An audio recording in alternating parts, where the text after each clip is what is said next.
Snowbreak Containment Zone is exactly what I expected to feel like. It felt mostly like a punishing gray raven that took place in majorly snowy regions, has some beautiful waifus with guns and such, and it just gets a pass from me as a man not very hard to please for various reasons.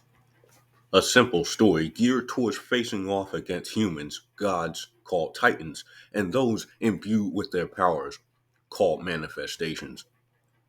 It kicks off with you entering an escape pod on a space station and jettisoned back onto planet Earth, where you are later discovered by Life, one of the battle idols from times past. She now battles in the snowy apocalypse alongside Fenny Golden, one of her former rivals, and yourself. From my point in the story as of writing this review, you get introduced quickly to some of the major enemies and factions like Coyotes, the Changed, and Light Chasers. As someone who doesn't generally story skip throughout the entirety of the game, I've been enjoying a lot of the cutscenes and the plot developing slowly around what I've been playing through so far. As of the time of this recording, I'm about around chapter 4, and so I know that there is still plenty more for me to see. Now to go back to why I referred to it as punishing Grey Raven in the snow. The game itself just ends up feeling that way. Specific details from the main menu interface, story mode menus, and even more glaringly, the fact that Life, in her base form, the poster girl of this game, uses Raven drones as part of her kit, helped me settle into the game as if I played it for years. Similarly, like Karenina from the Punishing Grey Raven universe, I instantly fell for Life's rival in combat, Fenny, pretty much instantly, which should really be no surprise to anybody. At this point, I'll explain in detail some of the aspects of the game that I'm truly being pulled in by. The first being the combat.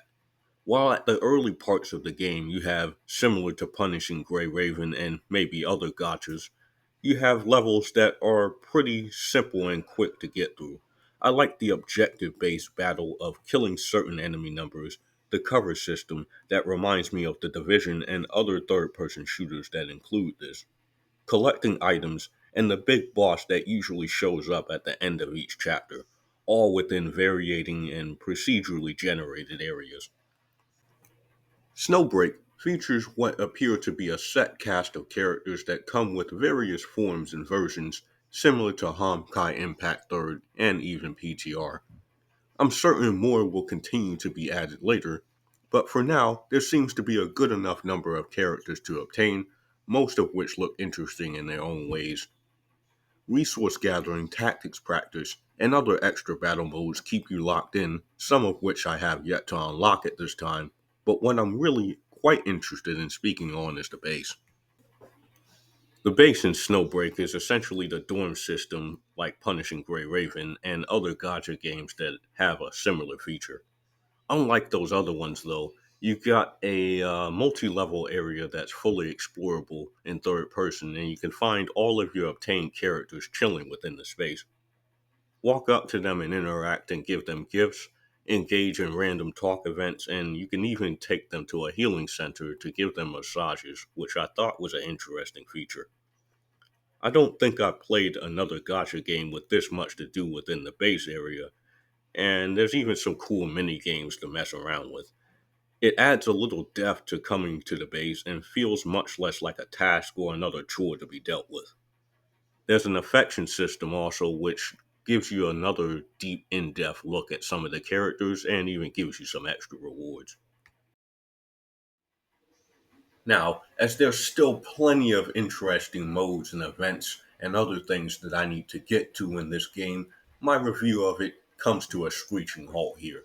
For those interested in picking up this game, I'd happily give it a rating of 7, maybe even 8 out of 10, and I think you'll fit into this universe just as quickly as I did. For now, this has been only one man through distinct evidence and without a shred of impossibility, the Kama's God, Hachiro Mangetsu, and leave a like on this review video if you enjoyed it. I'll see you next time, and I'm up out of the building.